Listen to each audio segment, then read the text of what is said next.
Bună, dragii mei, bine ați venit la previziunile pentru energia lunii martie. Acestea se aplică pentru toți cei care au ascendentul, soarele și luna în Capricorn. Știu că suntem deja în întârziere, însă să știți că luna martie este una mai lejeră pentru toată lumea. Să vedem împreună despre ce este vorba. Voi începe cu partea de tranzite astrologice și apoi vedem ce ne spune energia prin cărțile de oracol, prin cele de tarot, dar și prin talismane. Vestea bună pentru voi este că această lună nu este una despre evenimente dramatice exterioare, ci mai degrabă despre reorganizarea modului în care gândiți, comunicați și vă construiți realitatea zilnică. Accentul energetic cade în această perioadă pe axa mentală de înțelegere a lumii, axa caselor 3-9, dar și pe zona familiei și a stabilității personale. Voi, ca arhetip, construiți în timp, cu răbdare și structură. Însă, uneori, înainte de a construi ceva nou, trebuie să schimbăm modul în care percepem lucrurile și martie pentru voi, ca energie, fix asta face. Se poate schimba perspectiva, se pot schimba conversațiile și ideile care vă modelează viața. La început de lună, Marte, planeta acțiunii, și-a început tranzitul prin Pești și va activa casa a treia, iar asta presupune gândirea zilnică, comunicarea, conversațiile, relațiile cu frații sau cu rudele apropiate, modul în care procesați voi informația, călătoriile pe distanțe scurte. Marte aici activează mintea, în casa Gemenilor. Ritmul mental devine mult mai rapid, iar dorința de a spune lucrurilor pe nume crește prin energia marțiană. Însă, în Pești, energia lui Marte devine emoțională, intuitivă și nu agresivă. Pentru voi pot apărea discuții importante cu oamenii apropiați, dorința de a clarifica lucrurile nespuse, o perioadă de reflexie intensă. Mintea, în acest moment, și mentalitatea voastră se schimbă, se lărgește orizontul. Puteți începe să procesați lucruri pe care poate anterior le-ați ignorat, poate fi o lună foarte artistică, să vă orientați către poezie, către artă, către frumos. Atenție la șofat, pentru că Peștii spun cu capul în nori, iar Marte este acțiune. De asemenea, tot la început de lună am avut eclipsa de lună din Fecioară, pentru voi a activa casa a noua, a credințelor, a filosofiei de viață, a studiilor, a călătoriilor pe distanțe lungi, a sensului existenței. Orice eclipsă produce schimbarea de perspectivă majoră. Pentru voi, în acest context, aduce o culminare, aduce nevoia de a schimba modul în care vedeți o situație importantă, dorința de a studia sau de a învăța ceva nou, realizarea că anumite convingeri vechi nu mai sunt valabile. Ar fi trebuit să vă aducă înțelepciune și un orizont mai larg, o perspectivă mai amplă asupra vieții. Uneori, eclipsele pot aduce și planuri de călătorie sau, uneori, pentru că avem culminarea prin eveniment de lună plină, care de această dată este și eclipsă, putem avea parte și de planuri de călătorie mai lungi, de relocare în străinătate sau de contact cu oameni de culturi diferite. Dar la nivel profund, ideea de bază este următoarea. Ce credeți despre lume și care este rolul vostru în această lume?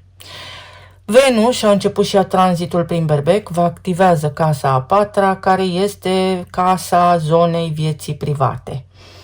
Această casă are legătură cu familia, trecutul, rădăcinile, locuința, familia, sentimentul de siguranță. Venus este o energie benefică și magnetică, căreia îi place confortul, în consecință va aduce dorința de confort și de armonie în spațiul personal, o grijă mai mare de casă, o atenție mai mare la detalii, poate aduce un impuls de moment să schimbați ceva prin casă, să reamenajați sau să amenajați ceva. Poate aduce și reconectarea cu familia sau nevoia de liniște după o perioadă aglomerată, pentru că aveți nevoie să vă simțiți în siguranță, să vă simțiți protejați și voi. De asemenea, poate fi o lună cu foarte multă activitate, dar toată orientată către toate lucrurile care au legătură cu casa a patra. Vestea bună este că Jupiter își reia mersul direct în Rac, pe zona casei relațiilor în cazul vostru, iar aceasta este una dintre cele mai importante, să spunem, activări ale acestei luni, pentru că aici vorbim despre casa a șaptea, respectiv relații importante, 1-la-1, conștiente cu ceilalți, parteneriate, căsătorie, colaborări profesionale, clienți. Jupiter este arhetipul expansiunii și al oportunităților. Și din momentul în care își reia mersul direct, relațiile pot deveni o sursă de creștere. Pot apărea parteneriate noi, relații care evoluează, oportunități profesionale prin colaborare. Este o perioadă pentru voi în care oamenii potriviți pot intra în viața ta pentru ca tu să te dezvolți. Sigur că avem și eveniment de lună nouă, de această dată în Pești, pe casa a treia, unde ne întoarcem ca și energie, iar acest eveniment aduce un nou capitol, deschide un nou capitol, mai bine spus, mental și comunicativ, la nivel de mentalitate. Pot fi și ceva drumuri noi, poate fi un proiect nou scris, poate fi dorința de a comunica cu cineva, de a vă vedea cu familia extinsă, dorința de a învăța ceva diferit, pentru că această casă a treia este locul în care se nasc micile idei care pot deveni ulterior proiecte mai mari. Poate fi o perioadă în care să vă gândiți să studiați ceva, să cercetați ceva sau începeți să faceți niște drumuri, dar care au legătură cu dezvoltarea voastră, profesională sau personală. Energia se schimbă de îndată ce soarele își începe tranzitul prin Berbec și vă activează și el la rândul casa a patra și pune reflectorul, luminează zona familiei și a vieții private. Această perioadă poate aduce mai mult timp petrecut acasă, dorința de a sta acasă sau pur și simplu senzația de confort în propriul vostru spațiu. Decizii legate de locuință, puteți vinde, închiria un imobil, idei noi în legătură cu locuința voastră sau nevoia de a crea o stabilitate emoțională, o structură. Casa a patra este fundația pe care se construiește întreaga viață, iar soarele aici ne amintește vouă în mod deosebit în această lună că succesul exterior trebuie susținut pe o bază interioară solidă. Sunteți bine acasă, toate lucrurile vă merg bine și în exterior. Mercur își reia în sfârșit mersul direct în Pești, tot pe zona casei a treia. După cum bine vedem, energia va fi concentrată pe anumite sectoare din viața noastră în această lună, pentru că posibil în perioada de retrogradare să fie adus neînțelegeri, planuri amânate, drumuri amânate, foarte multă confuzie la nivel mental, dificultăți în comunicare. Acum avem ocazia să corectăm toate acele erori sau să înlăturăm toate acele obstacole. Lucrurile se clarifică, puteți conversa, puteți comunica mai eficient, iar ideile acum pot fi puse în practică. Structură mai multă în viața voastră. Este o energie care transformă mental profund. Și nu în ultimul rând, la finalul acestei luni, Venus intră într-unul dintre semnele de domiciliu, respectiv în Taur, vă activează casa a cincea și asta înseamnă că finalul de lună aduce o energie extrem de plăcută și de relaxată. Casa a cincea, sigur că vorbește despre iubirea romantică, creativitate, plăcerea de a trăi, exprimarea personală, bucuria vieții, copiii. Venus în Taur este o energie puternică și extrem de stabilă.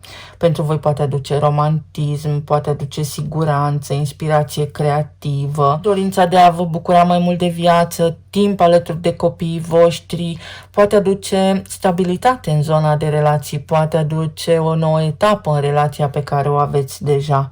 Este o lună bună, exact cum am spus, bună în sensul că este mai lejeră. Pentru voi vine cu schimbarea de perspectivă asupra lumii, dar și asupra propriei vieți. Ceva necesită o ajustare, puteți să vă relaxați și mai mult, puteți să vă dați seama că viața nu este doar despre responsabilitate și muncă, ci că puteți să vă și bucurați de viață, puteți să formați și conexiuni cu ceilalți, puteți să călătoriți, să vă odihniți. O lună în care și eu vă doresc să vă fie bine. Să vedem ce ne spune oracolul.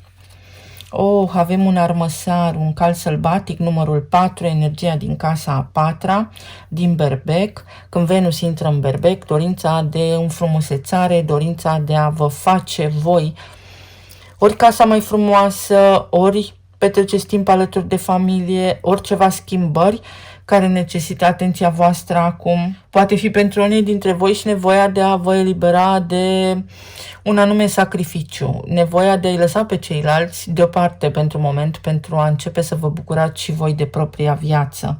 Este și o energie destul de intensă, de sexuală pentru unii dintre voi. Este o descătușare, o eliberare, o gură de aer proaspăt, emoții puternice, Avem roata destinului, soarta, karma și cicluri extrem de benefice. Poate fi o lună în care se întâmplă multe lucruri în urma unor planuri făcute anterior, mai ales pentru că la început de lună am avut eclipsa de lună din Fecioară. Asta înseamnă că pas cu pas sunteți aproape să construiți, să începeți să realizați ceva din ceea ce v-ați dorit. Pe de altă parte, energia vă spune în felul următor: în orice relație 1 la 1 conștientă cu ceilalți, ceea ce se întâmplă acolo este în mâinile tale. Asta înseamnă că și tu poți interveni, asta înseamnă că și tu poți decide, deja o faci, conștient sau inconștient. Iar aici avem numărul 15, magnetism, ceva ce poate avea legătură cu viața profesională, cu șeful, cu șefa sau cu autoritățile, în relația cu autoritățile. Vă eliberați de o structură rigidă. Poate se îmbunătățesc lucrurile la locul de muncă. Unii dintre voi puteți primi un bonus, pentru alții dintre voi poate fi o vacanță. Pentru alții dintre voi poate fi inclusiv o promovare. Aveți sprijin din partea cuiva sau unii dintre voi puteți începe acum să lucrați la ceva pe cont propriu. Mai ales în contextul în care Venus intră în Taur în casa a 5-a, asta înseamnă că proiectele voastre, ideile voastre pot căpăta contur foarte frumos, foarte rapid. Iar luna nouă vă va susține pe aceia dintre voi care sunteți curajoși să începeți proiecte noi, să începeți o mică afacere, să faceți niște investiții care desigur că sunt profitabile. Avem un eveniment bun, dar asta vine în urma, sau evenimentul acesta bun se deslănțuie în realitatea voastră, capătă contur în realitatea voastră, în funcție de cât de curajoși veți fi voi sau de cât de controlați sunteți de mentalitatea veche, de modul în care operați și în care gândiți. Cu cât sunteți mai relaxați și mai responsabili, mai determinați, acesta este cuvântul, cu atât mai bine. Să vedem ce ne spune și tarotul pe zona de relații, plan material și emoțional pentru această lună, care este lungă. Pentru mine a fost extrem de ocupată. Întotdeauna martie este una dintre cele mai ocupate luni din an. Să vedem, pe zona de relații avem diavolul, 4 de monede, 9 de spade și 8 de cupe. Având în vedere că Venus intră în Berbec în casa a 4-a, aveți nevoie de odihnă sau ceva din ceea ce nu vă convine în casa voastră acum se poate rezolva. Fie că vorbim despre o relație pentru care faceți niște drumuri, fie că vorbim despre o relație unde lucrurile sunt confuze, fie că vorbim despre starea voastră de spirit, în această perioadă important este să vă hotărâți ce vreți, pentru că în funcție de propriile voastre dorințe, așa se întâmplă. Este o lună care spune șanse de 50-50%. În funcție de ce emiți, aia vei atrage. Pentru alții dintre voi este oportunitatea să vă eliberați dintr-o relație toxică sau să înceteze ceva toxic într-o relație. Relație care este conștientă 1 la 1 cu cineva.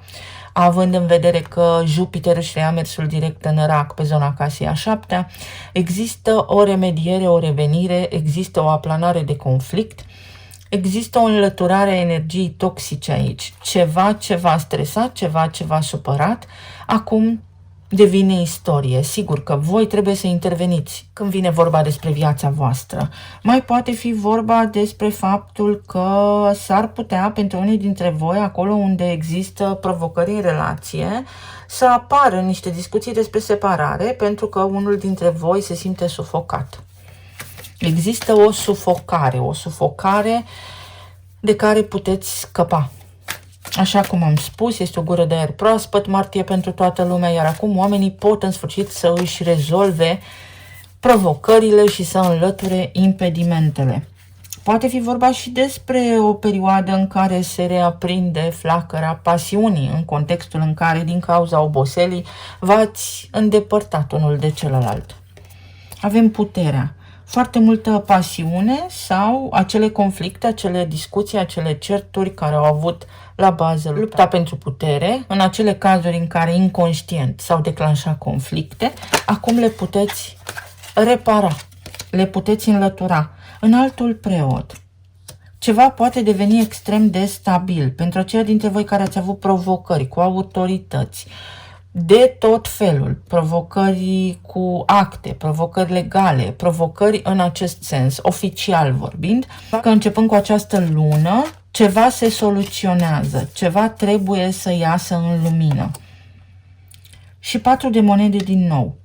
Aici energia sugerează să nu aruncați, să nu dați porumbelul din mână pe cioara care stă pe gard. Exact așa. Avem noi o vorbă populară. Stabilitatea în relații face relația să dureze în timp. Nu pasiunea, nu energia sexuală, nu hormonii. Poate este un mesaj important pentru unii dintre voi. Iar ca bază, pe zona de relații, aceasta este o perioadă în care lucrurile pot deveni mai stabile, în care pur și simplu te simți bine și ai capacitatea să iei hotărâri înțelepte pentru binele tău suprem și pentru viitorul tău. Să vedem mai departe, pe zona planului material financiar, aici avem nevoia de concediu. Nevoia de concediu sau nevoia de câteva zile libere în care să vă deconectați total de la tot ceea ce înseamnă loc de muncă sau activitate, dar care necesită energie și efort fizic din partea ta. Pentru unii dintre voi este o revenire la nivel financiar. Uite, puterea de a scăpa de niște datorii, puterea de a vă elibera financiar dintr-o constrângere. O revenire. Fie vă găsiți un loc de muncă, fie puteți discuta cu șeful, cu șefa, puteți negocia un salariu sau puteți interveni punctual acolo unde au existat provocări la nivel financiar. Pentru alții dintre voi este o nevoie de a gestiona mai bine, mai atent bugetul familiei. Alții dintre voi puteți recupera ceva. Recuperați o datorie sau se poate recupera ceva. Mai poate fi vorba aici despre mașină sau despre mijloace de transport. Despre ceva din ceea ce vreți voi să faceți acum, dar este un eveniment benefic, se ridică niște impedimente. Uite, vă ies treburile așa cum vă doriți. Poate fi și vorba despre plafonare, despre faptul că la locul de muncă, să spunem, sau în acest moment, activitatea voastră profesională nu vă mai satisface la nivel personal, iar acum aveți un cadru creat, o oportunitate să învățați lucruri noi, să faceți niște lucruri noi, care să vă aducă și bucurie. Pe de altă parte, poate fi vorba despre următorul lucru. Din sau prin colaborările voastre să cunoașteți pe cineva în această lună. Împăratul. Se întâmplă lucruri bune cu șefii sau se întâmplă lucruri bune care vă oferă vouă un statut privilegiat sau vă oferă stabilitate la locul de muncă. Orice situație ați traversa acum, să știți că vă regenerați, vă recuperați, totul se rezolvă. În altă ordine de idei, pentru aceia dintre voi care poate sunteți la pensie, este o lună bună, o lună în care reușiți să țineți sub control cheltuielile sau tot ceea ce aveți voi de făcut în această perioadă. Să vedem pe zona planului emoțional cum stăm. Uite, este nevoie de flexibilitate, de schimbarea mentalității, de gânduri mai optimiste. Avem aici pajul de spade, moartea, cavalerul de cupe și 10 de cupe. Iar această energie se traduce în felul următor. Nu am chef de nimic, nu vreau să fac nimic. În această perioadă, pentru că Venus își începe tranzitul, întâi prin casa a 4-a în Berbec și ulterior spre sfârșit de lună în Taur, în casa a 5-a, vă revine cheful de viață. Ideal ar fi să lăsați deoparte apatia, stresul sau tot ceea ce nu funcționează și să vă orientați pe acele lucruri care merită, care vă aduc bucurie, chiar dacă sunt mici, să vă creați o bucurie din orice, pentru că așa schimbați dinamica jocului, așa vă faceți viața mai ușoară.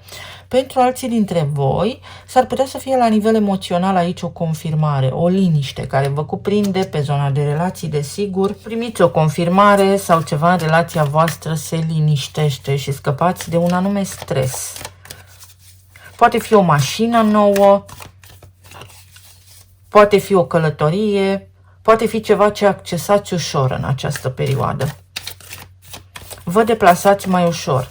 Iar la nivel de sănătate, este o lună în care, cu cât sunteți mai optimiști, veți vedea că inconștient veți transmite gândul în corp și corpul își revine singur. Atenție la tot ceea ce are legătură cu plămânii și la informații. Nu fiți pesimiști în această lună. 10 de bâte. Pentru unii dintre voi este oboseală și este extrem de indicat să vă odihniți puțin. 9 de spade. Stres și oboseală cronică. 4 de bâte. Uite. Și să vă retrageți măcar câteva zile în casa voastră, aceia dintre voi care pot, sau să începeți să faceți niște lucruri în casa voastră, să știți că dacă în casă este dezordine și în minte, în gânduri este dezordine și steaua, un nou drum, o posibilitate să rezolvați niște lucruri stresante, o bucurie de ultim moment, care vă face luna mai frumoasă. Practic aici energia ne spune că nu aduce anul, ci aduce ceasul. Ia uite, să vă eliberați de stres, să vă calmați. Este o lună în care să vă calmați, agitația aceea interioară, să nu aplecați urechea, să nu vă orientați către nimic toxic, către știri toxice, către lucruri care vă scad vibrația. Orice s-ar întâmpla în lume, voi să fiți orientați către ceea ce aveți bun în viața voastră. O eliberare, un succes, se întâmplă ceva bun, pot fi niște bonusuri, pot fi niște bani, poate fi o confirmare, o validare, ceva vă iese bine. O conversație, un răspuns, așteptați un răspuns, așteptați o confirmare și este extrem de bună. Lejeritate, mai multă lejeritate, mai multă flexibilitate. De asemenea, aveți nevoie să vă și bucurați de viață, să ieșiți puțin din rutină. Pentru alții dintre voi ceva devine oficial în legătură cu statutul sau cu actele. Poate vă relocați, poate vă schimbați documentele de identitate, poate devine ceva oficial în ceea ce privește o anumită instituție. Se anunță ceva bun la orizont. Ceva ce vă produce extrem de multă bucurie. Ceva ce ați așteptat foarte mult timp se întâmplă acum. Uite, focul pasiunii. Este mai mult foc decât apă. Asta înseamnă în felul următor. Apa înseamnă tristețe, focul înseamnă bucurie în acest context.